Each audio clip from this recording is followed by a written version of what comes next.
Media మిత్రులకు నమస్కారం. ఈరోజు ప్రెస్ కాన్ఫరెన్స్ కేంద్ర హోంశాఖ సహాయ మంత్రివర్యులు శ్రీ బండి సంజయ్ కుమార్ గారు తీసుకుంటారు.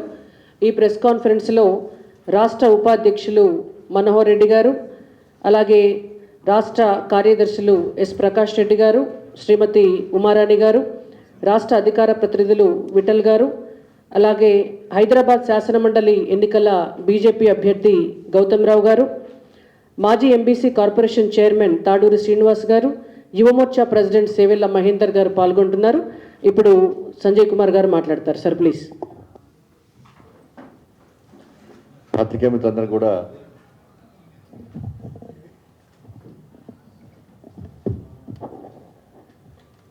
మిత్రులందరూ కూడా నమస్కారాలు.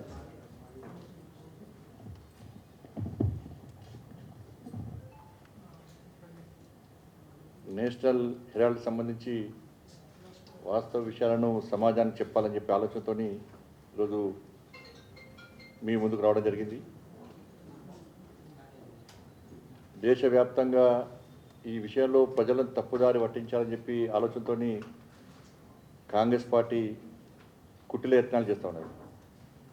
నిన్న కూడా హైదరాబాద్లో కూడా ధర్నా జరిగింది. బూత్ మాటలు తప్ప వాళ్ళు సాధించింది ఏం లేదు. దాని పేరే బూత్ ధర్నా. ప్రధానమంత్రి స్థాయి వ్యక్తిని గౌరవించకుండా ఒక కేంద్ర మంత్రి స్థాయిలో ఉన్నటువంటి రాష్ట్ర అధ్యక్షుని హోదా ఉన్నటువంటి కిషన్ రెడ్డి గారి విషయంలో కనీసం గౌరవం లేకుండా బూతులు మాట్లాడేటువంటి ప్రయత్నం చేసేటువంటి ఆ వ్యక్తులను చూసి ఏమనుకోవాలో కాంగ్రెస్ పార్టీ తెలంగాణ రాష్ట్ర ఇన్ఛార్జ్ అయినటువంటి వారు చెప్పాలి. దానిలో పాల్గొన్న ఉప ముఖ్యమంత్రి గారు చెప్పాలి, మంత్రులు చెప్పాలి. మీరు ఆ మాటను సమర్థిస్తున్నారా? ఈ ధర్నాకు మొత్తం ఎపిసోడ్ ఏంటంటే వాళ్ళు బూతులు మాట్లాడినరు అనేది పబ్లిక్లో చర్చ జరుగుతున్నది. నేషనల్ హెరాల్డ్ సంబంధించి ధర్నా ఇచ్చారని చెప్పి తెలంగాణ సమాజం ఎవ్వరు అనుకోవట్లేదు. వీళ్ళు బూతులు తిట్టిర్రు, బూతులు మాట్లాడినని మాత్రమే తెలంగాణ సమాజంలో చర్చ జరుగుతున్నది. కొన్ని నేషనల్ హెరాల్డ్ సంబంధించి బీజేపీ ఉన్న సంబంధం ఉందా అంటే ఏం లేదు. అదే సినిమా ఉండదు, దానవీర శూరకర్ణ అనే సినిమా ఉండే. అన్ని ఎన్టీఆర్ గారి పాత్రలే. దీనిలో కూడా అన్ని కాంగ్రెస్ పార్టీ వాళ్ళే. హీరో వాళ్ళే, విలన్ వాళ్ళే, బ్రోకర్ వాళ్ళే, జోకర్ వాళ్ళే. కాంగ్రెస్ పార్టీ వాళ్ళదే. నేషనల్ హెరాల్డ్ పేపర్ స్టార్ట్ చేసింది వాళ్ళే. దానికి అధినేత ఎవరు? నెహ్రూ వాళ్ళే. నెహ్రూ తర్వాత ఇందిరాగాంధీ, తర్వాత రాజీవ్ గాంధీ, తర్వాత సోనియా గాంధీ, తర్వాత రాహుల్ గాంధీ వాళ్ళే. ఏజేఎల్ పబ్లికేషన్ ఎవరిది? వాళ్ళదే. యంగ్ ఇండియా లిమిటెడ్ ఎవరిది? కాంగ్రెస్ పార్టీదే. మూసేసింది ఎవరు? వాళ్ళే. 90 కోట్లు అప్పించింది ఎవరు? వాళ్ళే. 2000 కోట్ల రూపాయలు విలువ చేసే ఆస్తులను కాజేయాలని చూసింది ఎవరు? వాళ్ళే. కేసు బుక్ అయింది ఎప్పుడు? 2012 యూపీఏ వాళ్ళ హయాంలోనే. సిబిఐ ఎంక్వైరీ ఎప్పుడు స్టార్ట్ చేసినారు? వాళ్ళ హయాంలోనే. ఈడీ విచారణ ఎప్పుడు స్టార్ట్ చేసినారు? వాళ్ళ హయాంలోనే. వీళ్ళ కేసు ఎప్పుడు బుక్ పోయింది? వాళ్ళ హయాంలోనే. బెయిల్ ఎప్పుడు తీసుకున్నారు? వాళ్ళ హయాంలోనే. ఇక దీనిలో బీజేపీకి నరేంద్ర మోడీ గారికి సంబంధం ఏదో నాకు అర్థమవుతలేదు. బీజేపీకి నరేంద్ర మోడీ గారికి ఈ కేసుతోనేమో సంబంధం ఉందా? వాళ్ళ పైసలు వాళ్ళే చుట్టూ గిరగిరగిర దింపుకొని 5,000 మంది స్వాతంత్ర సమరయోధుల యొక్క ఆస్తులను కాజేసే ప్రయత్నం చేసింది వాళ్ళే. ఇప్పుడు 1938 అప్పటి కేసు ఇది. నెహ్రూ రేషరు నేషనల్ హెరాల్డ్ పత్రికను స్థాపించారు. 5,000 మంది ఫ్రీడమ్ ఫైటర్స్ దీనిలో share holders. Associated general limited AJL సంస్థ పేరు పబ్లికేషన్ పేరుతోని ఈ పత్రికను ప్రింట్ చేస్తున్నారు. ఇది రాను ఒకప్పుడు చాలా ఫేమస్ పేపర్. రాను నష్టాల కారణంగా 2008లో ఈ పత్రికను మూసేసారు. ఎందుకంటే 90 కోట్ల రూపాయల అప్పులున్నాయని చెప్పి ఈ పత్రికను మూసేసారు. ఇది కాంగ్రెస్ పార్టీ పత్రిక.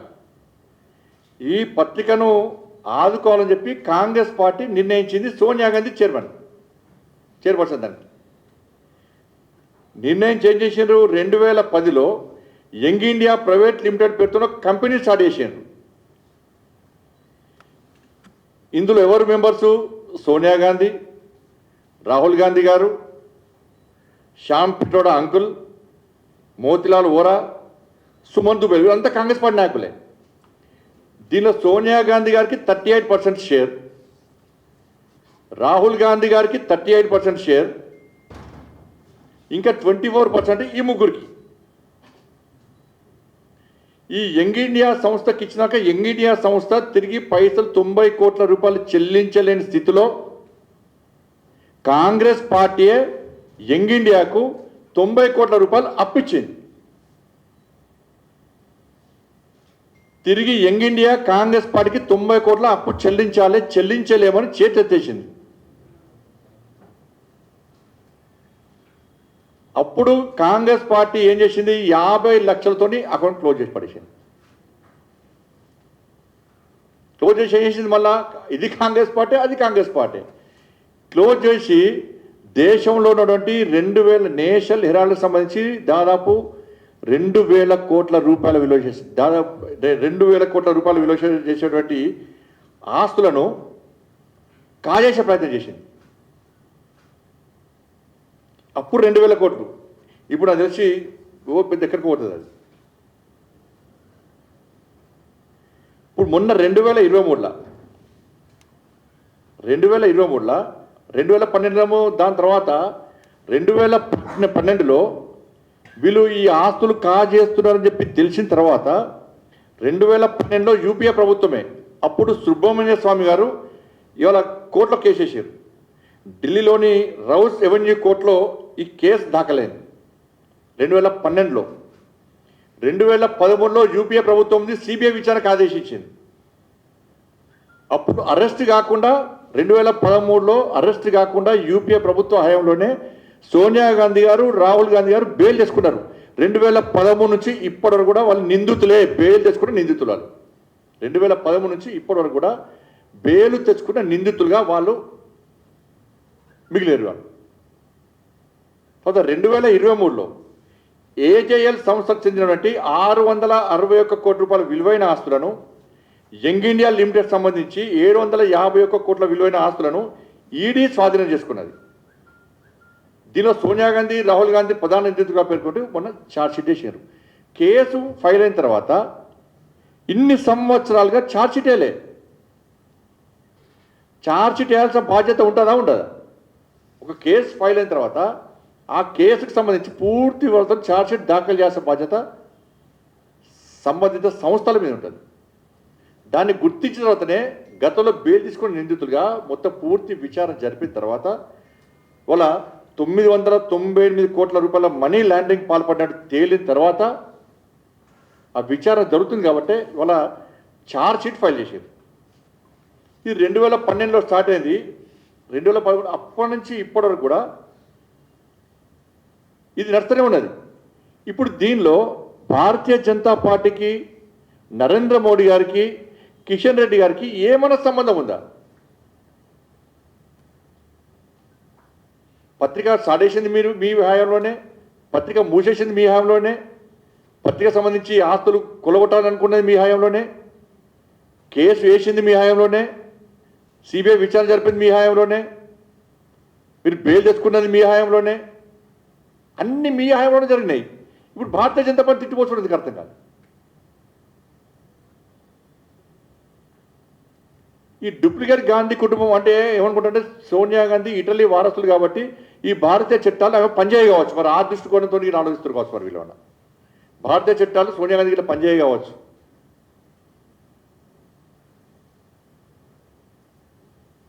ఓ చేతిలో రాజ్యాంగ బుక్ పడతారు, ఇంకో చేతిలో కోర్టు తీర్పుకు వ్యతిరేకంగా రాజ్యాంగ వ్యతిరేకంగా వివరిస్తారు.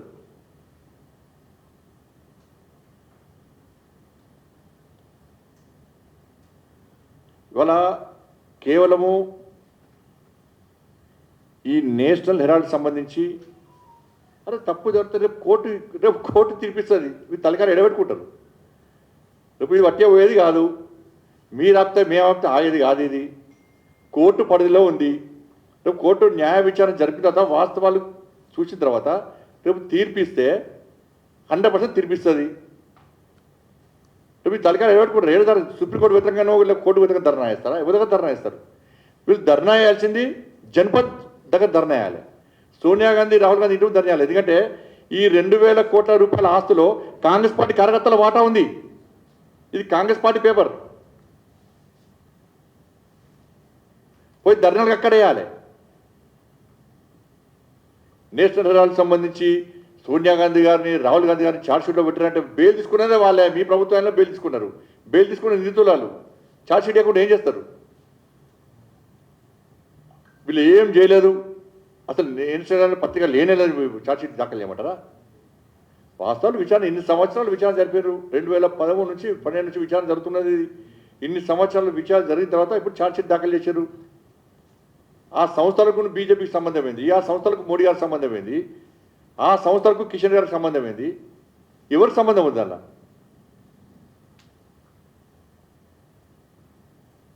ఏం చేస్తారు ఇక్కడ కూడా యంగ్ ఇండియా బ్రాండ్తో ఇక్కడ కూడా రేవంత్ రెడ్డి గారు స్టార్ట్ చేశారు మళ్ళీ వీళ్ళకి స్ఫూర్తి ఏదంటే యంగ్ ఇండియా ప్రైవేట్ లిమిటెడ్ అది అంటే ఇక్కడ 4th సిటీ పేరుతోని ఈడ కూడా అప్పుడు 2,000 కోట్ల రూపాయలు వాళ్ళు చంపినట్టు నెహ్రూ కుటుంబం నుంచి ఇప్పటిగా చంపినట్టు ఇప్పుడు 50,000 కోట్ల రూపాయలు విలువ వేసేటువంటి దోపిడీకి కుట్ర వేస్తుంది రేవంత్ రెడ్డి సర్కార్ యంగ్ ఇండియా బ్రాండ్ పేరుతో ఇక్కడ 4th స్టార్ట్ చేస్తారు ఇక్కడ అంటే ఇక్కడ పేదోళ్ళ ఆస్తుపాస్తులు పేదోళ్ళ జాగలు అన్నీ గుంజి ఆ యంగ్ ఇండియా ఏ విధంగా మొత్తం ఆస్తులు కొల్లగొట్టిందో ఇక్కడ 4th సిటీ పేరుతోని ఈ కూడా ప్రజల ఆస్తులు కొల్లగొట్టే ప్రయత్నం చేసి 50,000 కోట్ల రూపాయలు దోచుకునే ప్రయత్నం ఇక్కడ జరుగుతుంది దానికి ఇందుకు ఏం తేడా లేదు ఒక బ్రాండ్ పెట్టుకున్నప్పుడు గతంలో ఆ బ్రాండ్ ఏంది ఏమైనా సాధించిందా చెడ్డ పేరుందా మంచి పేరుందా తెలుసుకొని బ్రాండ్ పెట్టుకోవాలి తప్ప మీరు మళ్ళీ యంగ్ ఇండియా బ్రాండ్ పెడుతున్న పెడితే ఆ యంగ్ ఇండియా గుర్తొస్తుంది ప్రజలందరూ కూడా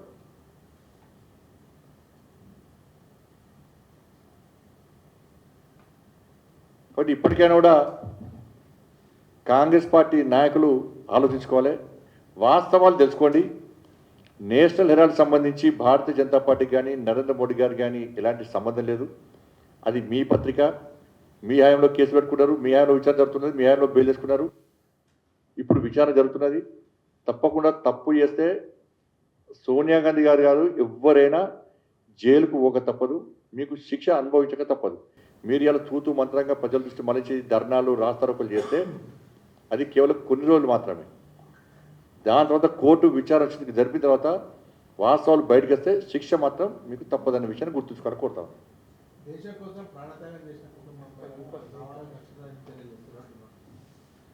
ఏ దేశం కోసం చేశారు మరి దేశం కోసం చేస్తే నేషనల్ సంఘం మంది మరి దేశాన్ని దోసుకోవాలని చేస్తున్నారు మరి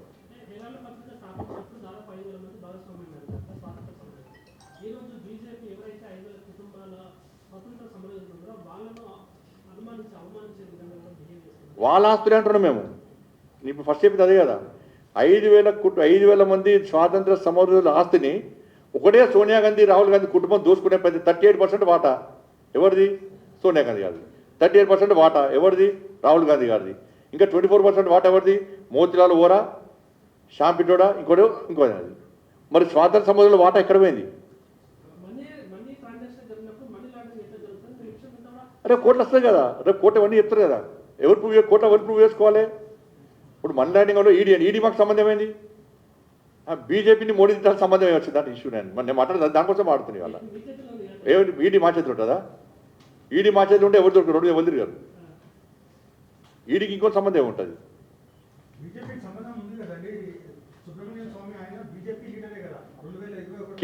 కేసుతో అప్పుడు సోనియా లీడర్ కాదు కదా ఇప్పుడు కాదు కదా కేసు వేసింది బీజేపీ తరఫున కేసు వేయలేదు సుబ్రహ్మణ్య స్వామి చాలా విషయాలు చాలా కేసు వేసిన అవన్నీ బీజేపీ సంబంధమా చాలా కేసు వేసి నేను 100 కేసులు వేసి మాకు సంబంధం అది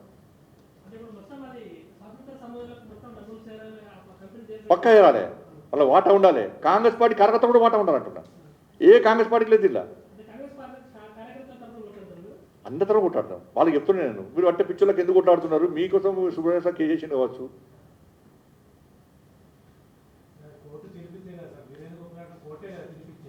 అని కోట తిరిగి అందుకే అంటాను అందుకే కొట్టాడుతుంది ఎందుకు కొట్టాడుతున్నా అంటాను నేను కూడా ఆడుతున్నాను మీ తరఫు నేను ఆడుతున్నాను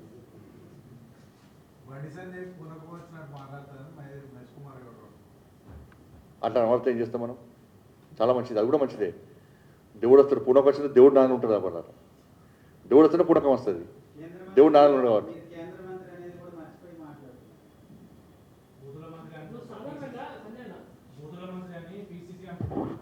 ఎప్పుడైనా బూతులు మాట్లాడి చూసినా మీరన్నా? ఎప్పుడు బూతులు ఎప్పుడు మీకు ఎప్పుడు కనబడ్డదా? ఇన్నిసార్లు మీతో మాట్లాడినా కదా, మాట్లాడేది మీ ముందే కదా. ఎప్పుడైనా బూతులు నిన్నలకి బూతులు మాట్లాడినా ఒకరు ఎప్పుడైనా బూతులు మాట్లాడినట్టు ఇప్పుడు నేను చేస్తాను. భాష ఈష అవన్నీ కూడా నిన్నేమైంది, కిషన్ రెడ్డి గారిని గంత ఘోరమైన మాట అంటే పక్క కూర్చొని సప్పలు కొడుతున్నారు. ఇది అన్న సంస్కారం. ఇది అంత ఘోరమైన మాట అంటే ఏం చేయాలి? వారించాలి. నేను అదే అడుగుతున్నాను. పిసిసి ఇన్ఛార్జ్ ఉంది కదా, తెలంగాణ రాష్ట్ర ఇన్ఛార్జ్ కూడా, ఆమెను ప్రశ్నిస్తున్నాను నేను. ఈ మాటలు మీరు సమర్థిస్తున్నారా? అప్పుడు సమర్థించినట్టే మీరు ఏం మాట్లాడుకుంటే తెలంగాణ సమాజం మీ విజ్ఞత గురించి ఆలోచిస్తుంది. కేంద్ర మంత్రిని పట్టుకొని గా భాష మాట్లాడేది చప్పట్లు కొడతారా? మీరు చప్పలు కొడతారా? వీళ్ళు ఏమైంది, ధర్నా గురించి బూతు ధర్నా అయిపోయింది. అది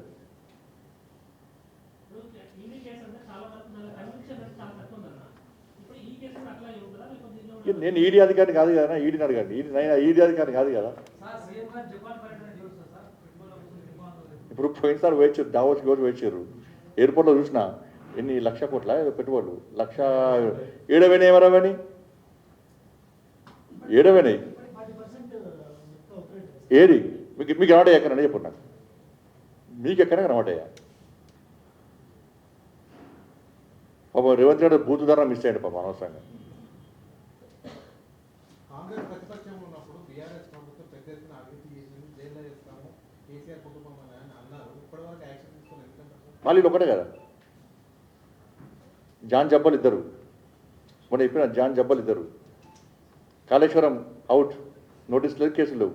కాళేశ్వరం ఫోన్ ట్యాపింగ్ కేసు లాస్ట్కు అందరు బెలుచుకున్నారు. ఒక్కడే మిగిలింది. ఇక ఆయన యూఎస్ ఉన్నాడు, ఆయన కూడా బెలుచుకుంటాడు. ఇక లాస్ట్కి ఏమైంది? డ్రగ్స్ కేసు అవుటు, ఈ formula case out, farm house case out, విద్యుత్ కొనుగోలు కేసు కేసీఆర్ విచారణ పిలవకుండా కేసు చేశారు. ఏ ఒక్క నోటీస్ ఇవ్వాలి. కానీ వాళ్ళు వీళ్ళు ఒకటే, ఇచ్చిపుచ్చుకునే ధోరణి వాళ్ళిద్దరిది. మీరు ఆలోచించాలి ఎవరు జాన్ జబ్బలు. ఇప్పుడు మా మీద కేసులు ఉన్నాయా? మాకు నాయకుల కేసులు తోడమంటున్నాం. వాళ్ళ మీద కేసులు, కాళేశ్వరం కేసు అయితే వాస్తవమే కదా, మీరే రాసిరు అందరు. ఫోన్ ట్యాప్ కేసు వాస్తవమే కదా, విద్యుత్ కొనుగోలు కేసు వాస్తవమే కదా, ఫామ్ హౌస్ కేసు వాస్తవమే కదా, డ్రగ్స్ కేసు వాస్తవమే కదా. మరి ఏమైంది విచారణ? ఒక్క నోటీసు, కేసీఆర్ కుటుంబానికి ఒక్క నోటీసు, ఒకటే కేసు క్లోజ్ చేసారు. విద్యుత్ కొనుగోలు కేసు క్లోజ్ అన్నారు. కేసీఆర్ను ఆరోపణలు కేసీఆర్ మీదనే, కేసీఆర్ గారిని పిలవడానికి విద్యుత్ కేసు క్లోజ్ చేసి పడేశారు.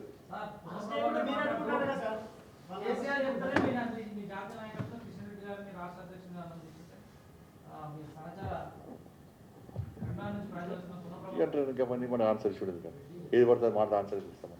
బెంగాల్ పరిస్థితి సార్, బెంగాల్ ఘటనలు జరుగుతున్నాయి, రాష్ట్రపతి పాలన విధించాలని డిమాండ్ వస్తుంది. ఇప్పుడు బెంగాల్ తరహా పరిస్థితులు తెలంగాణ రాష్ట్రంలో రాబోతున్నాయి. దీనికి ఎవరు కారణం అంటే రేవంత్ రెడ్డి గారి సర్కార్ కారణం. అక్కడ మమతా బెనర్జీ సహాయంతోనే అక్కడ ఒక వర్గం మొత్తం రెచ్చిపోయి ఇలా విధ్వంసాలకు పాల్పడుతున్నది. చివరకు మమతా బెనర్జీ కంట్రోల్ కూడా లేదు. తెలంగాణ రాష్ట్రంలో కూడా రేవంత్ రెడ్డి సర్కార్ యొక్క ఆర్థిక సహాయంతోనే, వీళ్ళ ప్రోద్బలంతోనే, వీళ్ళ ప్రోత్సాహంతోనే ఈ తెలంగాణ రాష్ట్రంలో వక్కు సవరణ బిల్లుకు వ్యతిరేకంగా వాళ్ళు ఆందోళన చేస్తున్నారు. ఇది కంట్రోల్ తప్పితే రేవంత్ రెడ్డి సర్కార్ కూడా కంట్రోల్ చేయలేని పరిస్థితి వస్తుంది, శాంతి భద్రత సమస్య వస్తుంది. దానికి కాంగ్రెస్ పార్టీ ప్రభుత్వమే బాధ్యత వహించాల్సి వస్తుంది. వెనుక ఉండి నడిపించేది కర్త కర్మ క్రియ మొత్తం కూడా రేవంత్ రెడ్డి సర్కార్. మొత్తం వాళ్ళకి అన్ని రకాల సహాయం చేసి కూడా రేవంత్ రెడ్డి సర్కార్. ఇవాళ వక్ఫ్ విషయంలో వాస్తవాలను మేము ఇవాళ ప్రజలకు సామరస్యంగా వాస్తవాలను ఇవాళ మేము ప్రచురించి సమాజానికి చెప్పే ప్రయత్నం చేస్తున్నాం. ఇవాళ ఏమైంది? ఇవాళ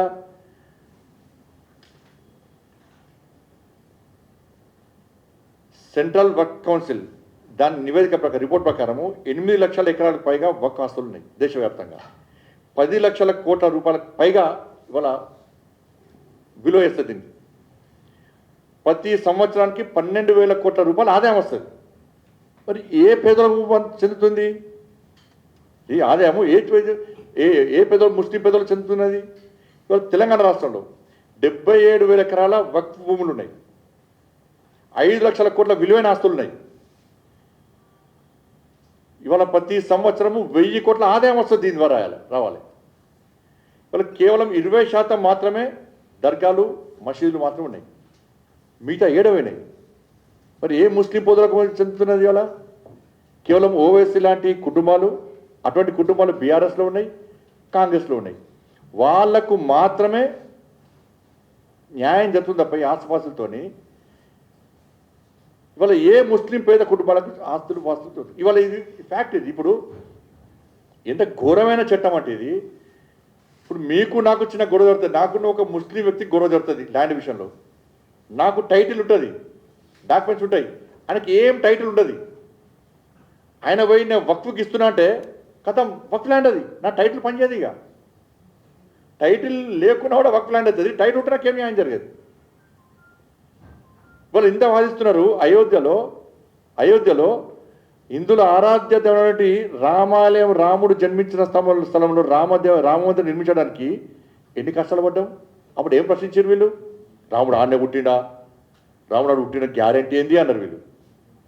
రాముడికే గ్యారెంటీ అడిగారు. ఇప్పుడు ఏం గ్యారెంటీ లేకుండా, ఆధార్ లేకుండా వక్ఫ్ భూమి అంటే వక్ఫ్ భూమి అవుతుంది. అది ఇదొక న్యాయం.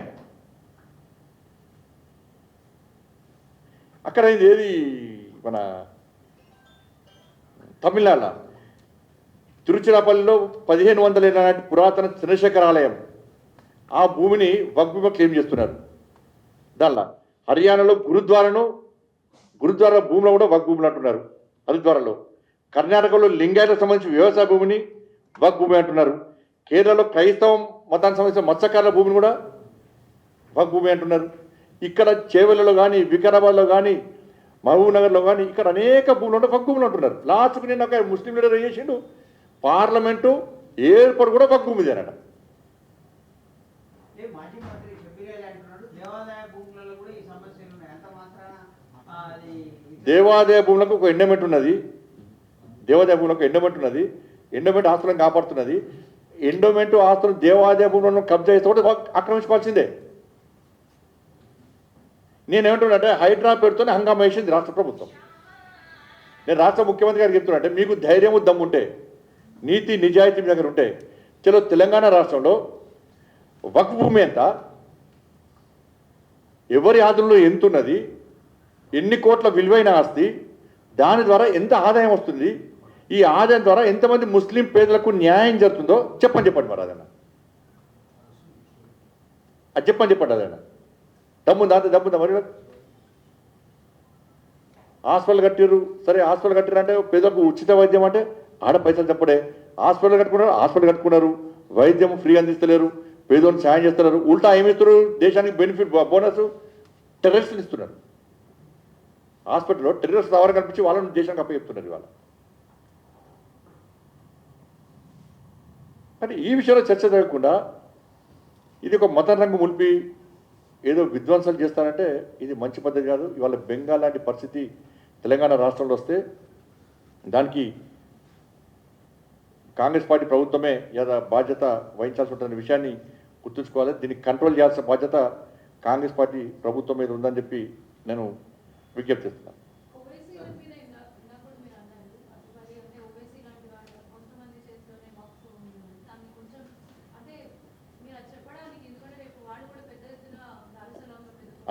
అందుకే హైడ్రాని ఉత్సాహం చూపేటువంటి ప్రభుత్వము దాని మీద శ్వేతపత్రం విడుదల చేయాలి, విచారణ జరపాలని కోరుతున్నాను నేను. మొత్తం డీటెయిల్ రిపోర్ట్స్ అయితే ఉన్నాయి కదా తెలంగాణ రాష్ట్రంలో. వక్ఫ్ బోర్డు ఎక్కడెక్కడ ఎన్ని వేల కోట్ల రూపాయల ఆస్తులు ఎక్కడెక్కడ మొత్తం డీటెయిల్ రిపోర్టు ఆల్రెడీ ఉన్నది. దాని నుంచి వివరంగా శ్వేతపత్రం విడుదల చెప్పండి రాష్ట్ర ప్రభుత్వాన్ని.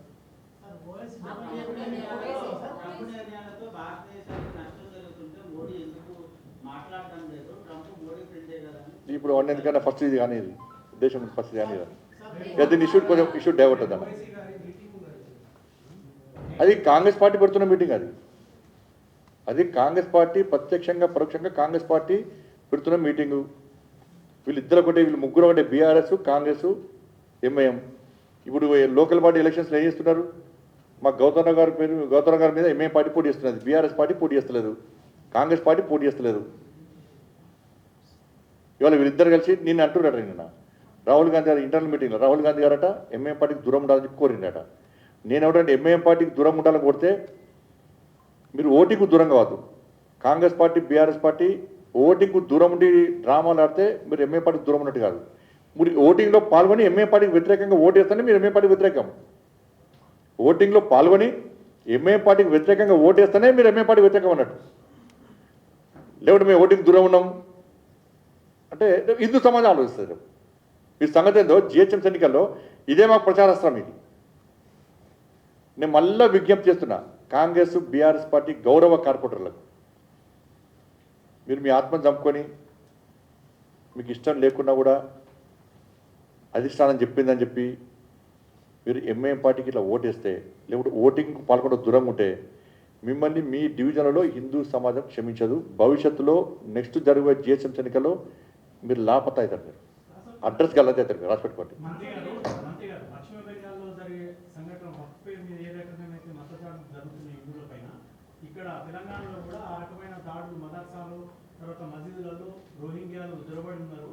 రేపు అల్లకల్లో జరిగే పరిస్థితి ఉందని విహెచ్పి బీజేపీ కలిసి నేనైపోయినా జరిగే అట్లా జరిగితే మాత్రం కాంగ్రెస్ పార్టీ సమాధానం చెప్పాల్సి వస్తుంది. అధికార పార్టీ శాంతి భద్రతను కాపాడాల్సిన అధికార పార్టీ ఇలాంటి సంఘ విద్రోహశక్తులను పెంచిపోయించే ప్రయత్నం చేస్తే రేపు లా అండ్ ఆర్డర్ ఎవరు కాపాడాలి? Please subscribe to the channel and download the Politicos app from the links in the description.